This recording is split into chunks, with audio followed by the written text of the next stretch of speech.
You know, Sugar, there's something about the ocean that makes old memories float right back up to the surface. The way those waves roll in and out like they're breathing, it always reminds me of how life gives and takes, washes things away, and then lays something unexpected at your feet. That's exactly what happened to me that morning on the beach. I'd driven down the Gulf Shores for a long weekend, just me and my thoughts and a cooler full of sweet tea. My daughter Holly kept telling me I needed a little reset button for my soul, as she put it. She said, "Mama, go listen to the waves, walk barefoot in the sand, and stop worrying about everybody else's mess for 2 minutes." Now, I laughed and told her, "Baby, if I stopped worrying about everybody else, I wouldn't know what to do with my hands." But truth be told, she wasn't wrong. Sometimes the walls of my little house in Magnolia Creek start to feel like they lean in on me, stuffed full of other folks' secrets and stories I never asked to carry. So there I was, early in the morning, before most of the tourists had dragged their coolers and screaming kids out onto the sand. The sky was that soft cotton candy pink, and the air still had a little bite of night in it. I slipped off my sandals at the boardwalk and let the sand swallow my toes one step at a time. The water was whispering, not roaring yet, and the gulls were already fussing about something only they understood. I walked with my coffee in one hand, my other hand tucked in my sweater pocket, just letting the sound of the waves hush the noise in my head. Then I saw it. At first, I thought it was just another piece of broken shell, or maybe one of those cheap little plastic toys people leave behind. But when the sunlight hit it just right, something sparkled. I stepped closer, leaned down, and brushed away the damp sand with my fingertips. It was a bracelet. Not some dollar store trinket either. A delicate silver chain with little charms on it, all clogged up with sand and seaweed. There was a tiny heart, a little seashell, and a small oval charm in the center, smooth and worn like it had been touched 1,000 times. Even dirty like that, it had a kind of quiet dignity about it, like it had seen things. I picked it up, and the chain felt cool and surprisingly heavy in my palm. The oval charm had some engraving on it, half hidden under grit. I rubbed it with the corner of my sweater until I could make out a name. L. Grace. Just those two things, an initial and a name. On the back, so faint I almost missed it, were numbers 06-14 and what looked like another year etched below, clumsy and shallow like somebody had scratched it in later. Birth date, my mind said, or maybe an anniversary. I turned my face to the water, and for a second it felt like the world went quiet. I don't know how to explain it, honey, but sometimes an object just hums at you, not out loud, but in your chest, like it's carrying somebody's story and it's just waiting for somebody else to listen. That bracelet hummed. I could have just shrugged and slipped it in my pocket as a pretty little souvenir from the ocean. Lots of people would have, and maybe a younger version of me might have been tempted. But at this age, with all the heartache I've seen tied up in rings and photographs and old letters, well, I knew better. "Somebody's missing you," I whispered to it, right there with my bare feet in the sand, "and you don't belong to me." I glanced up and down the shoreline, but the stretch closest to me was empty. Way down by the pier, there was a jogger with bright neon shoes and a couple walking a golden retriever, but that was it. Nobody looked like they'd just lost something precious. I slid the bracelet in my sweater pocket, feeling the cool metal against my fingers, and started walking again. But my peaceful little morning had shifted. Instead of drifting, my thoughts sharpened, focused in on that name, El Grace. By the time the sun was fully awake and the beach started filling up with umbrellas and beach chairs, I made myself a promise. I wasn't leaving Gulf Shores without at least trying to find the owner of that bracelet. Now, I know what you might be thinking. Mama June, how on earth you expect to find one little El Grace in a crowd of strangers on a vacation beach? I didn't know, but that's never stopped me before. I started with something simple. There was a lifeguard stand not too far from where I'd been walking, the young man up there putting sunscreen on his nose and checking all his little flags. I trudged up the sand toward him, my knees complaining the whole way, and waited until he glanced down. "Ma'am, you okay?" he called. It's funny how once you cross a certain age threshold, every young man calls you ma'am and looks worried you might fall over at any second. "I'm just fine, sweetheart," I said, "but I found something down by the water, and I was wondering if anybody reported losing it." I took the bracelet out of my pocket and held it up into the sunlight. His eyes widened a little bit. "Dang, that looks nice," he said. "Haven't heard anything yet, but we do have a little lost and found box at the main desk." "Well, a bracelet like this'll sit under a pile of busted flip-flops for the next 10 years, I asked, one eyebrow raised. He laughed, and I liked him instantly. "Fair point, ma'am, but if I ask anybody, that's usually where we tell 'em to look." "Tell you what," I said, "if anybody comes by asking about a silver bracelet with a heart on it, you tell 'em Mama June got it." She smiled politely, like she wasn't sure if I was joking or not. I wasn't. The rest of that morning, I tried to enjoy myself, but every so often my hand had wandered to my pocket, fingers curling around that little piece of somebody's life. I kept picturing things. A young girl on a family trip, crying because the last gift from her grandma slipped off in the waves. A tired mom realizing her anniversary bracelet was gone, afraid to tell her husband because money's tight and she feels careless. Somebody sitting in a hotel room right then, tearing through their luggage, panic rising in their chest. The more my imagination climbed, the heavier that bracelet got.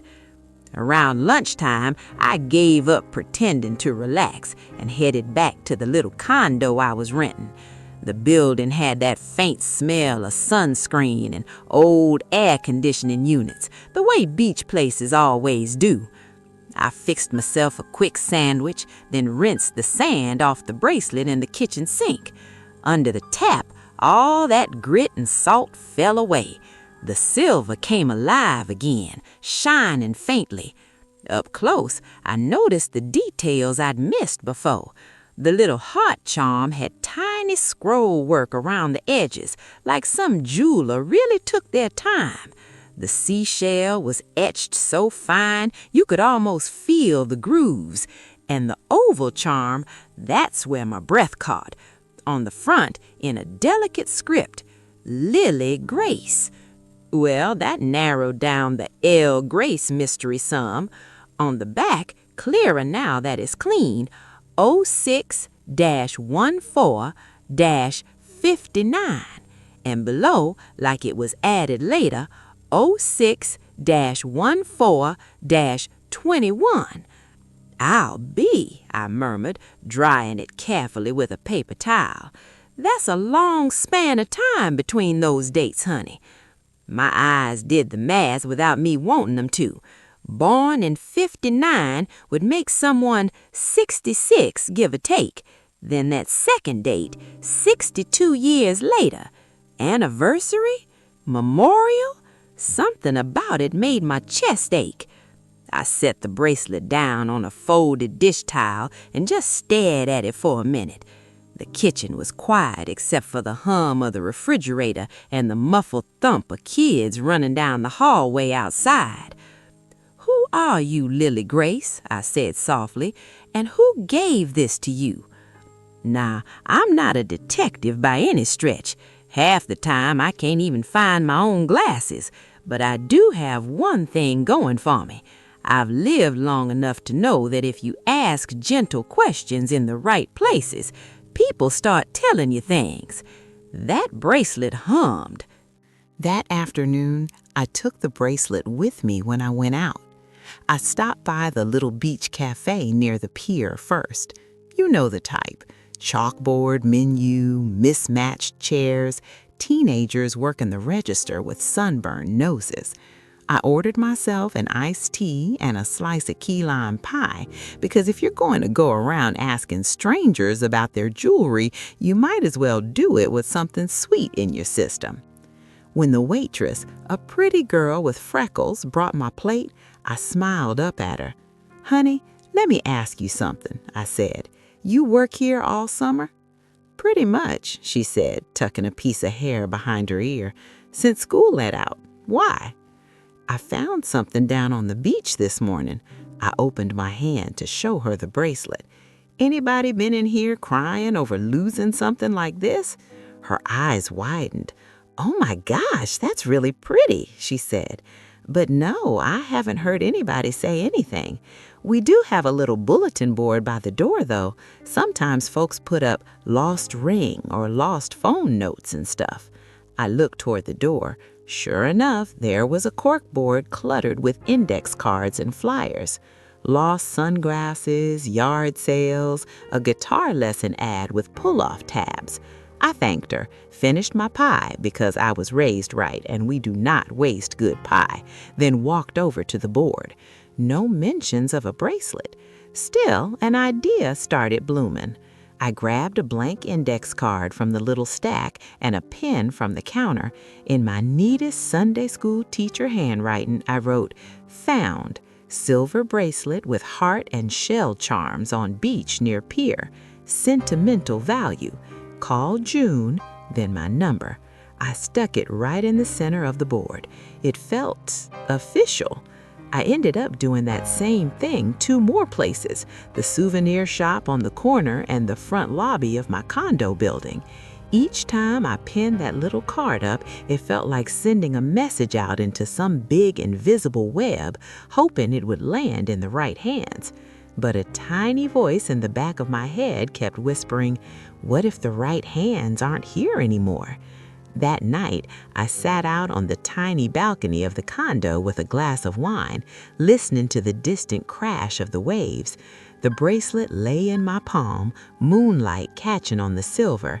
I thought about my own sentimental things, my mother's recipe cards stained with gravy and thyme, the cheap gold locket my first husband gave me when Holly was born, with a picture of her all red and squinty tucked inside, my daddy's old watch that doesn't work anymore but still smells faintly, in my memory at least, of motor oil and aftershave. If I lost any one of those, I'd feel like someone had snipped a little thread in the fabric that holds me together. I closed my fingers around the bracelet and pressed it to my heart. I told it, "You matter to somebody, and if there's even the smallest chance of putting you back where you belong, I'm gonna try." It wasn't about being a hero. It was about recognizing what it feels like to have life snatch something out of your hands with no warning.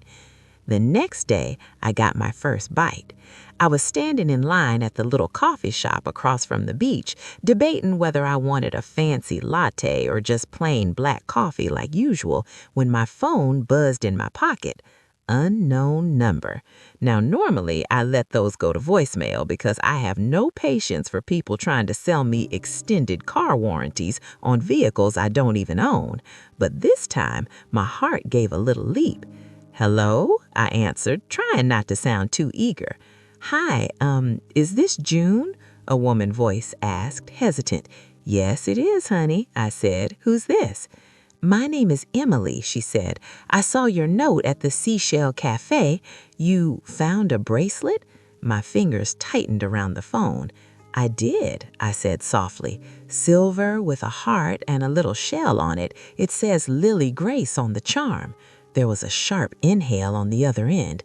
"That's my mom's," she whispered. "Oh my God, that's my mom's bracelet." I stepped out of line, suddenly not caring about coffee. "All right, sweetheart," I said, "take a breath for me. You here in Gulf Shores right now?" "Yes, we're at the Sandpiper Inn," she said, voice shaken just a little. "There's a group of us, family. My mom's not, she's—" Her voice broke off. I felt that pause all the way down in my bones. "Honey, you don't have to explain it all over the phone," I said gently. "I'm just a few blocks away. How about I swing by your hotel lobby in, say, 30 minutes? We can see if this bracelet belongs to who you think it does." "Yes," she said, almost tripping over the word. "Please, I'll be there."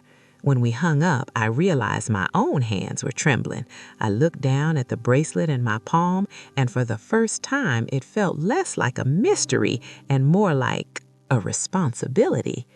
The Sandpiper Inn was one of those mid-range hotels with palm trees painted on the sign and a lobby that smelled like coconut-scented cleaning spray. I walked in and scanned the room. There were 2 little boys wrestling on one of the couches, a man in a golf shirt checking in at the front desk, and a woman standing near the potted plant by the window, wringing her hands. She was maybe mid-40s with a tired eyes and a messy ponytail, wearing a t-shirt that said Family Reunion 2023 in faded letters. The minute she saw me, her gaze dropped to my hand. "You must be Emily," I said, walking toward her. She nodded quickly. Did you bring it?" she asked, barely above a whisper. I opened my palm. The bracelet lay there, silver and shining. Her hands flew to her mouth. "Oh my God," she said again, eyes flooding. "That's my mom's bracelet." Before I could say anything, one of the little boys spotted us and came barreling over. "Aunt Em, is that—" stopped when he saw her face. She crouched down and pulled him into a quick hug. "It's Nana's bracelet, Tyler," she said, voice trembling. "The one we thought was gone." The boy's eyes widened. "For real? He said Daddy said the ocean took it." I felt my throat tighten. "Sometimes, sweetheart," I said softly, "the ocean gives things back." We all ended up sitting in the hotel lobby because once that bracelet changed hands, it was clear there was a story hanging in the air just waiting to be told. Emily turned the bracelet over in her fingers like she was making sure it was real.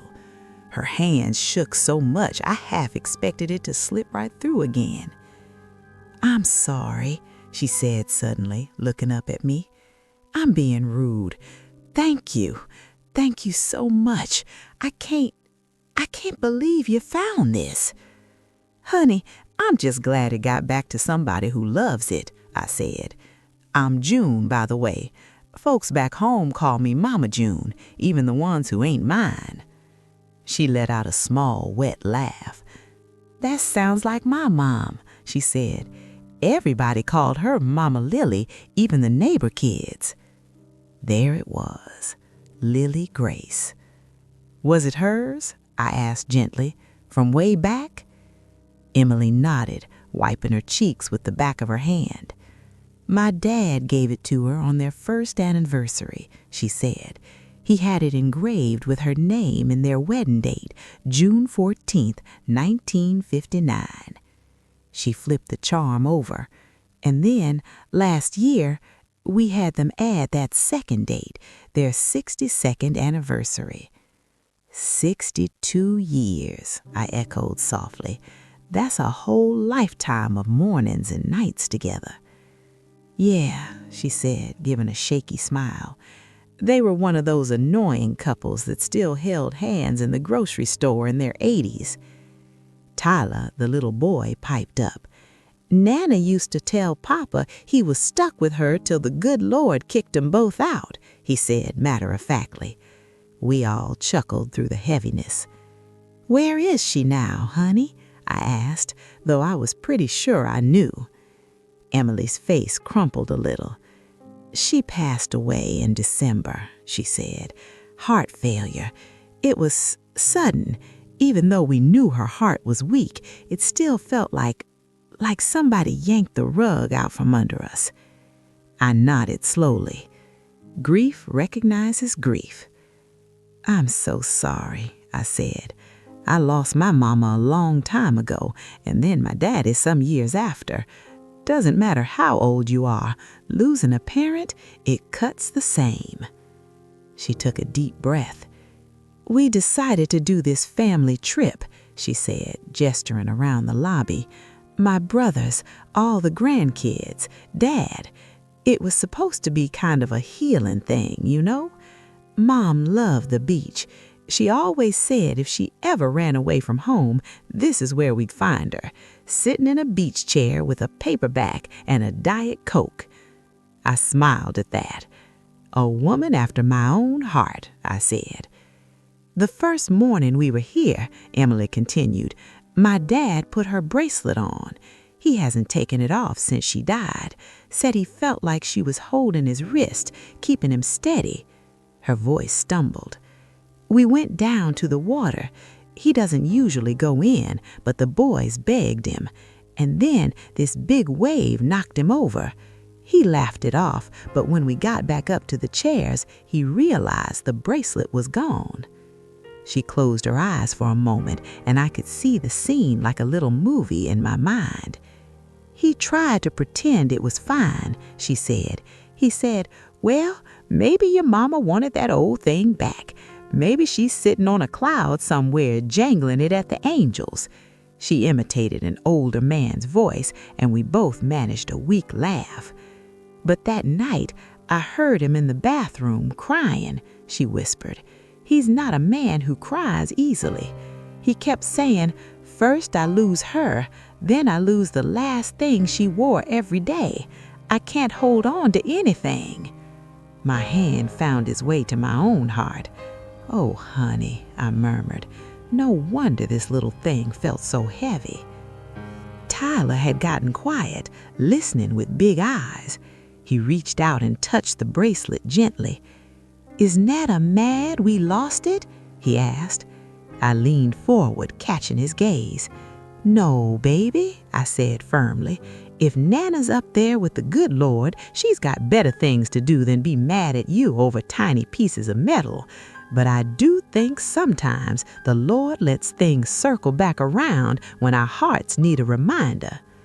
A reminder of what? He asked. That we're still connected, even when it feels like everything's been washed away. Emily swallowed hard. Dad's up in the room, she said. I don't know if he can handle this right now, but he should be the one to see it. Then let's go see him, I said, standing up. When we got up to the room, I hung back near the door while Emily went in first. It felt like walking into somebody else's living room in the middle of a storm. Her dad was sitting on the edge of the bed, hands clasped between his knees. He was in his late 70s with a full head of thinning white hair and a face lined deep around the eyes and mouth.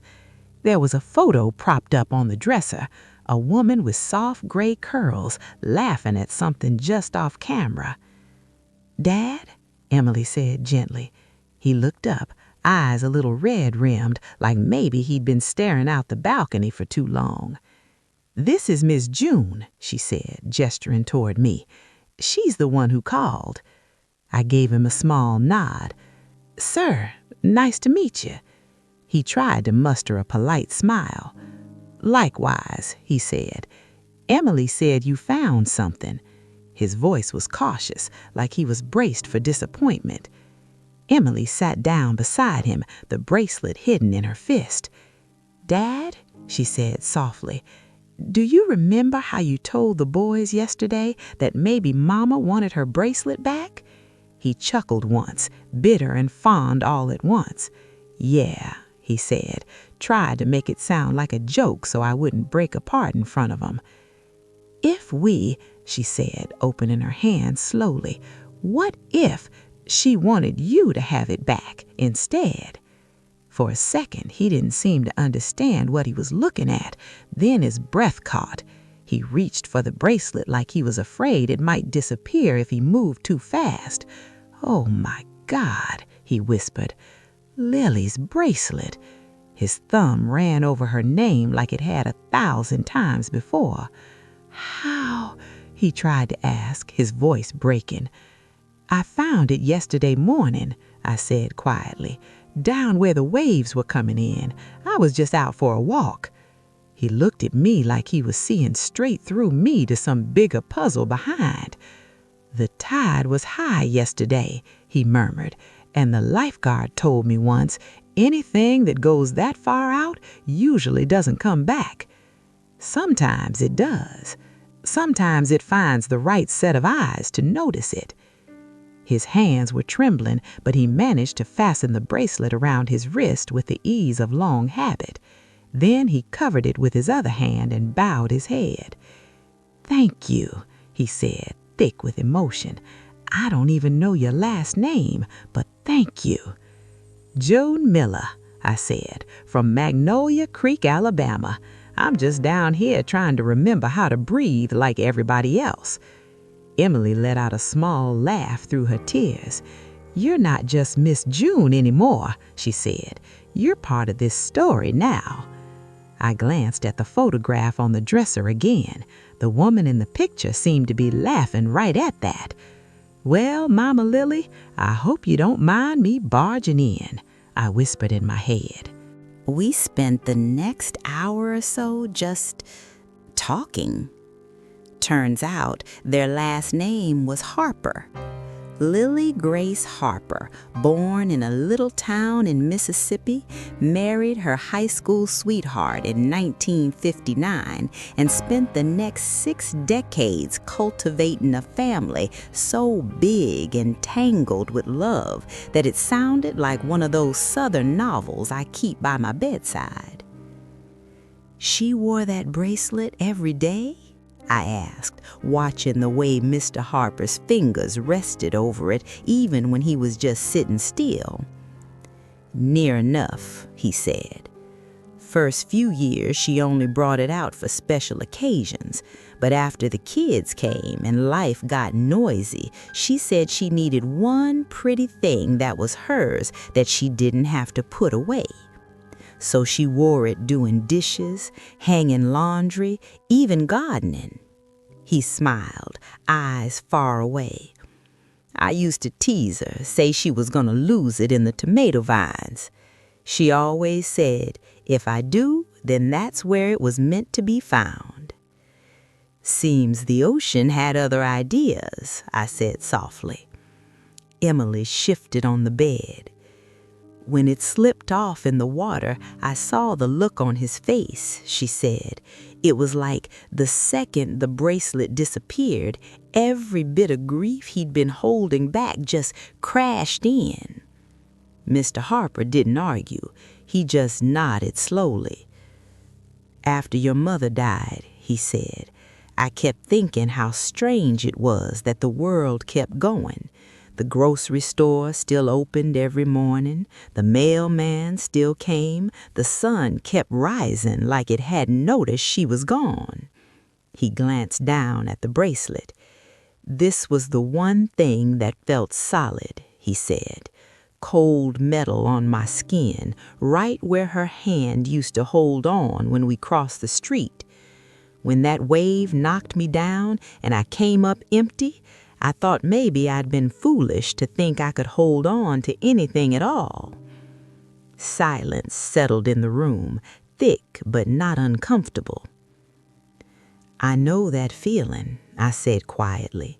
When my husband left, my second one, the one I really thought was going to stay, I remember looking around the house and feeling like everything I touched was going to slip right through my fingers. I didn't trust chairs to hold me or doors to stay on their hinges. Emily looked at me surprised. I'm sorry, she said. I didn't mean to drag you into our grief like this. Oh, honey, I said, shaking my head. That's not how grief works. It's like a big patchwork quilt. We all got our scraps, and sometimes they overlap in ways that keep each other warm. Mr. Harper chuckled softly. Lily would have liked you, he said. She always had room for one more story at her table. Well then, I said, maybe she sent me to make sure you didn't forget she's still setting a place in your heart. You'd think that'd be the end of it, right? Lost bracelet, found owner, happy tears, roll credits. But life's not nearly that simple. Over the next couple of days, I ended up orbiting that Harper family the way the moon orbits the earth, never quite in the middle, but always nearby. It started small. Emily knocked on my condo door that evening with a paper plate covered in foil. Mom always believed in feeding people who did good things for you, she said.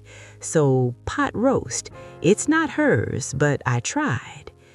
We ate at my little kitchen table, and she told me more about Lily, how she used to tell long, winding stories that drove the kids crazy and delighted the grandkids, how she'd write everyone's birthdays and anniversaries on a wall calendar in the kitchen and make a big show of circling them in red. June 14th was the one date she circled twice, once for the wedding, once for the bracelet. And now, I said, it's on her heart too, and on his wrist. The next morning, I ran into Mr. Harper and the boys in the lobby on my way to the beach. Tyler ran up and grabbed my hand like we'd known each other for years. "Miss June," he said, "Papa says you're our good luck mermaid." "I am not nearly skinny enough to be a mermaid, baby," I said, laughing, "but I'll take the good luck part." Mr. Harper smiled that soft, tired smile. "They wanted to go hunt for shells," he said. "I told them we'd maybe find something special for you to keep." "Oh, sweetheart," I said, patting Tyler's head, "you just worry about finding what makes your pockets jingliest. I got more than enough memories to fill mine." Still, the gesture warmed me. That afternoon, Emily texted me a picture. Mr. Harper sitting in a beach chair, the grandkids building a lopsided sandcastle at his feet, his hand resting on his knee with the bracelet gleaming in the sun. She wrote, "He smiled more today. I think he believes a little more in holding on again." I stared at that picture longer than I meant to. Something in it, the way grief and joy was sitting side by side in that man's posture, felt like a mirror I didn't ask for. On my last night in Gulf Shores, they invited me to join them for a family dinner at the seafood place by the pier. "Are you sure?" I asked Emily over the phone. "I don't want to intrude on your family time." "You found a piece of our family," she said. "You're not intruding, you're returning." So I went. The restaurant was loud and cheerful, all clattering plates and twinkle lights and servers balancing trays of fried shrimp. They'd pushed 2 big tables together to fit everyone. 3 adult children, a handful of spouses, 6 grandkids, and 1 old gentleman with a bracelet on his wrist and a picture of his wife propped up at the end of the table in an empty chair. "That's Mama's place," Emily said when she saw me looking. "We couldn't bring her, but we could bring her smile." I took an empty seat a little down from Mr. Harper. Conversation flowed around me like a river, kids arguing about who got the bigger hush puppy, siblings teasing each other about old stories, somebody complaining about the traffic. I let it wash over me, that tangled, beautiful noise of a family still trying to figure out how to sound without one of its main instruments. At one point, Emily tapped her glass with her fork. "Hey," she said, "I want to say something real quick before the food coma sets in." The table quieted in that half-willing way people do when they know a speech is coming. "This trip was Mom's idea," she said.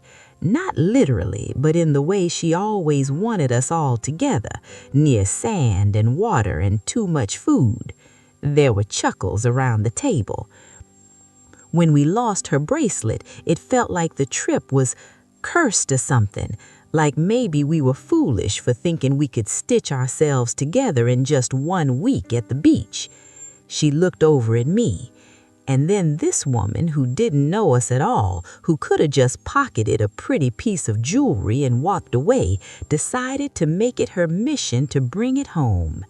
My face got hot. "Oh, honey, don't go putting a halo on my head. I ain't earned that." She smiled. "I'm not," she said. I want us to remember that sometimes the world gives us a little bit back of what we've lost. Not everything, never everything, but enough to remind us that we're still connected." She lifted her glass. "To Mama," she said, "to the bracelet that made it back, and to Miss June, who reminded us that not all strangers are passing through." Everyone murmured "to Mama," and glasses clinked. Tyler added, "and to mermaids." The whole table laughed, and some of the tightness in my chest eased. I caught Mr. Harper's eye. He raised his glass toward me, then touched the bracelet. In that moment, I felt something settle in my own heart, like a puzzle piece clicking into place, one I didn't even know I was missing. The next morning, I packed up my things, folded my clothes, rinsed out the coffee maker, took one last look at the little balcony where I'd sat with that bracelet glowing in my palm.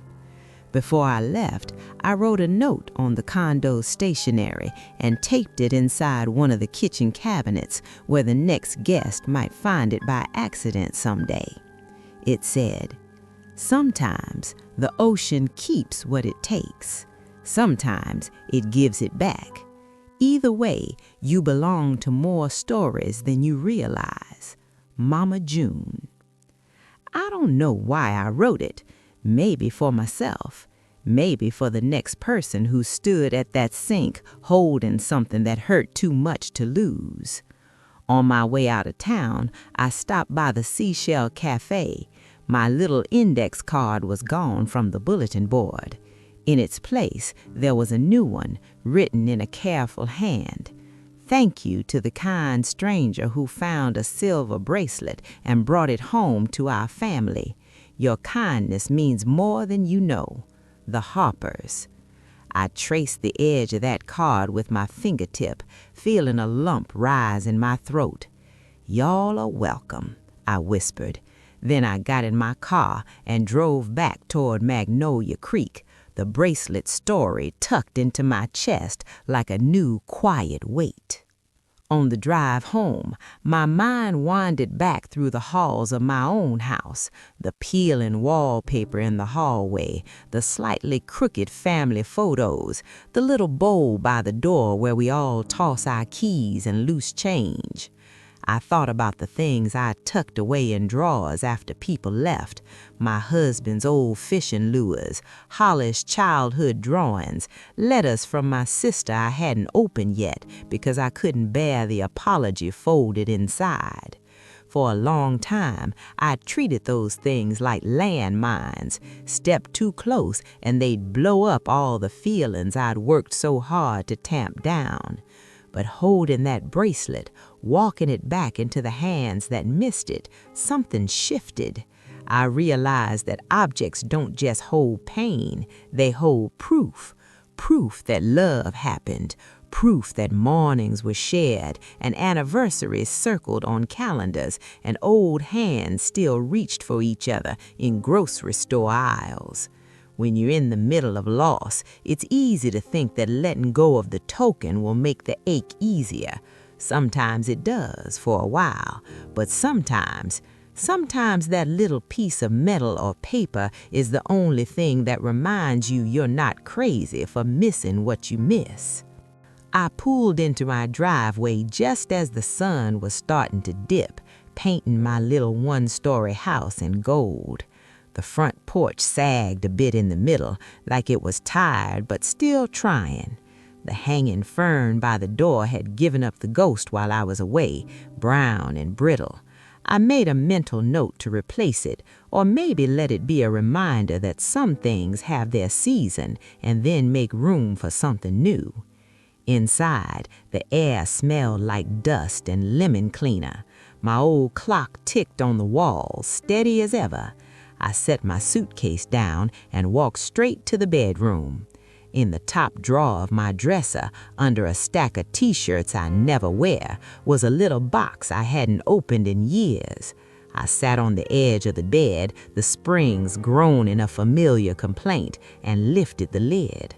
Inside were my own little anchors, my mother's brooch, missing 2 rhinestones, my daddy's pocket knife, still stiff to open, the locket from my first husband, a concert ticket stub from 1978 that still smelled faintly like cigarette smoke and cheap beer if I leaned in close enough. I picked up the brooch and pinned it to my shirt. It felt strange, a little heavy, but right. Then I took the locket out and turned it over in my fingers. Once upon a time, looking at it hurt so much I'd stuffed it away like evidence of a crime. Now I realized it was just proof that there had been a season when I'd been loved, clumsily but earnestly, by a man who didn't know how to stay. It didn't erase the ending, but it made the beginning real again. I slipped the locket's chain around my neck. "You and me, Lily," I murmured, thinking of the woman's whose bracelet found its way home. We're walking around with our little bits of shine, reminding folks that love doesn't just vanish because bodies do. Down the hall, my phone buzzed. It was a text from an unknown number. For a second, my heart jumped, but then I saw the photo attached. Mr. Harper sitting in his armchair back home, the bracelet visible on his wrist, a framed picture of Lily on the table beside him, and a note in the corner, "Still holding on, E." I smiled so wide my cheeks hurt. I typed back, "Good. Tell your daddy the tide only takes what's time to let go of. The rest has a way of washing back up when we're ready to hold it again." I hit send, then set the phone down and went to the kitchen. The house felt different. Not because anything had changed on the outside. The squeaky cabinet was still squeaky, the linoleum was still peeling at the edges, but somewhere between that beach and my front door, I decided to stop treating my own memories like dangerous waters. You see, sugar, that bracelet wasn't just a lost and found story. It was a reminder that we are all walking shorelines. People toss their heartaches at our feet without meaning to. A story they blurt out at the grocery store. A tear that sneaks out at the doctor's office. An old man's hand reaching for an empty wrist. We can step over those things, pretend we don't see them, tell ourselves they're not our business. Or we can bend down, brush the sand away, and say, "Who do you belong to, honey, and how can I help you find your way back?" We don't always get a happy ending. Some bracelets stay lost. Some people never call the number on the card. Some doors stay closed no matter how gently you knock. But every now and then, if we're paying attention, if we're willing to let someone else's story tangle up with our own, we get to be there when something precious clicks back into place. Not because we're heroes, not because we fix everything, but because we showed up. And sometimes showing up is the only miracle we're qualified to work. So now, when I walk along the beach, or down the aisles of the Piggly Wiggly, or through the quiet rooms of my own house, I keep my eyes a little more open, not just for shiny things in the sand, but for the glint of hurt in someone's eyes, the way their hands twist in their lap when they talk about a friend who's sick or neighbor who left. I can't fix their losses any more than I could have brought Lily back to that dinner table, but I can sit with them a while. I can hold their stories with both hands, and maybe, just maybe, I can remind them that even when the tide goes out and takes something beloved with it, the shoreline's still there, waiting, patient, ready for whatever washes up next. My little house in Magnolia Creek may not be much. The porch sags, the roof complains when it rains too hard, and the walls carry echoes from too many years. But inside are boxes and drawers full of old stories that hum with old stories. Some finished, some still in progress, some I'm not quite ready to tell. Every time I pick one up, I remember that nothing is ever just lost. It's held somewhere, in a drawer, in a heart, in a memory, or in the kind hands of a stranger walking barefoot down a crowded beach. And that sugar is enough to make even an old woman like me feel a little less like the tide's been stealing from her, and a little more like it's been bringing her gifts all along. You know, when I sit back in my armchair at the end of the day, feet propped up on that old ottoman that's seen better days, I think about houses and hearts in the same breath.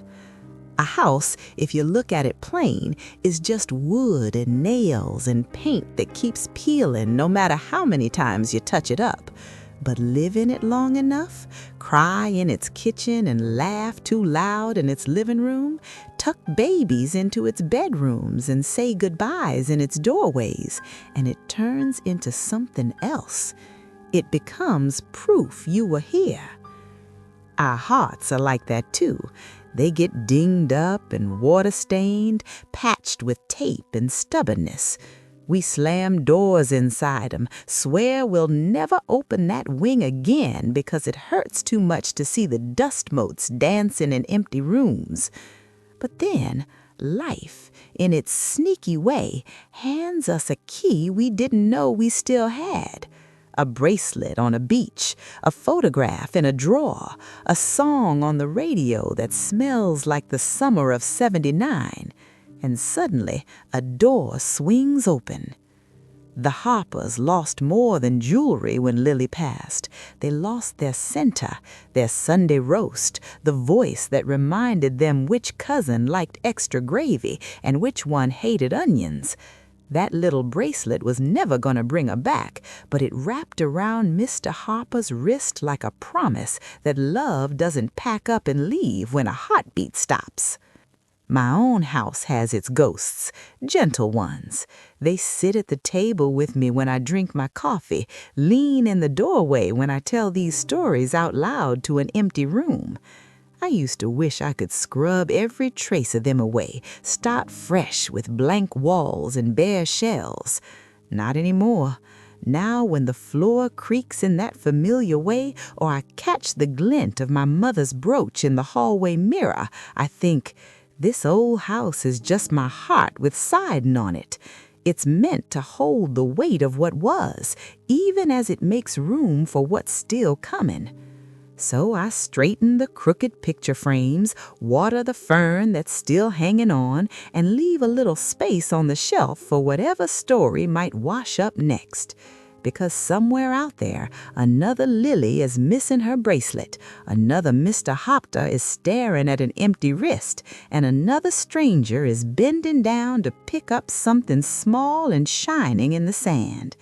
And if we're lucky, if we're kind, our stories will keep finding their way back to one another, one lost and found at a time.